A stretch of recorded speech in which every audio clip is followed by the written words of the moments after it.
ముందుగా మా పార్టీ అధినేత వైఎస్ జగన్మోహన్ రెడ్డి గారికి, మాజీ ముఖ్యమంత్రి వర్యులకు మరియు మా ఎంపీ మిథున్ రెడ్డి గారికి, జిల్లా అధ్యక్షుడైనటి ఆకేపాటి అమర్నాథ్ రెడ్డి గారికి మరియు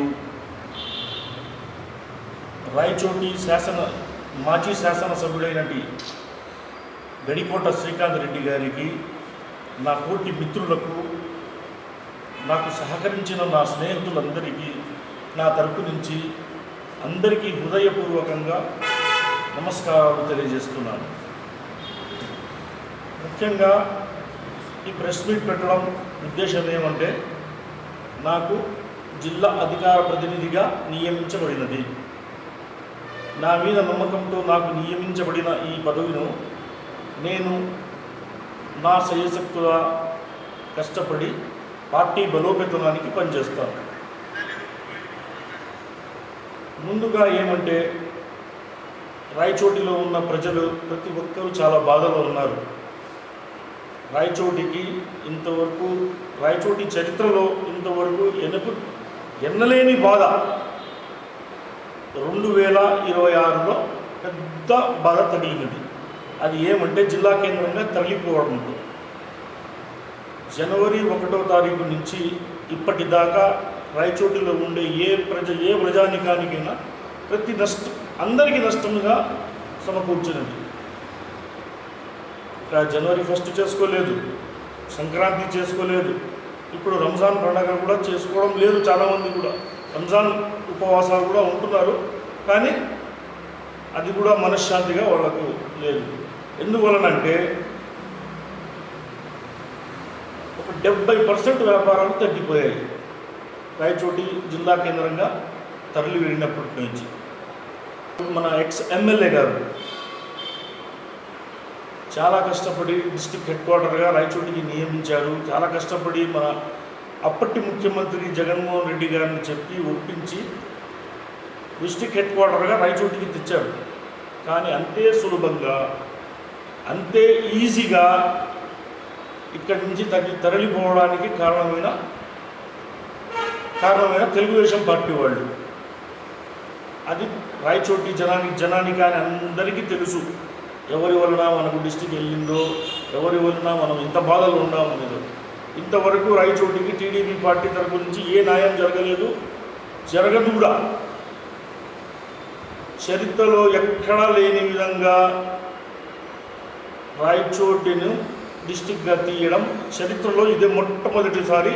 ఆ చరిత్ర ఎవరిదంటే ఒక తెలుగుదేశం పార్టీ. నాకు తెలిసి ఇది రాయచోటికి పెద్ద షాక్. 25 సంవత్సరాలు వెనక్కి వెళ్ళిపోయాం మేము. మళ్ళా శ్రీకాంత్ రెడ్డి గారు ఉన్నప్పుడు రాయచోటికి చాలా అభివృద్ధి చేశారు. గవర్నమెంట్ హాస్పిటల్ అయితేనేం, మున్సిపాలిటీ బిల్డింగ్ అయితేనేం, ఇలా చెప్పుకుంటూ పోతే చాలా ఉన్నాయి. హరితవనం అని చెప్పి, శిల్పారామం అని చెప్పి, రాయచోటిలో ప్రతి సర్కిల్ మార్కేసి దాన్ని అట్లే కప్పి పెట్టారు. పోనీ రాయచోటి ఇంతవరకు డిస్ట్రిక్ట్ తేలేకపోయారు, కానీ ఆ సర్కిళ్ళలో కూడా ఇంతవరకు పని చేయలేకపోయారు. గవర్నమెంట్ వచ్చి 2 సంవత్సరాలు అయింది. ఏమన్నా మాట్లాడితే వీళ్ళు ఏం చెప్తారంటే, పోయిన ప్రభుత్వం అది చేయలేదు, ఇది చేయలేదు అని చెప్తారు. పోయిన ప్రభుత్వం మీద నెట్టడమే తప్ప వీళ్ళు చేసే పని ఏమీ లేదు. ఇక్కడ మీ ప్రభుత్వంలో బాగా డెవలప్మెంట్ చేసినారన్నారు కదా మీరు.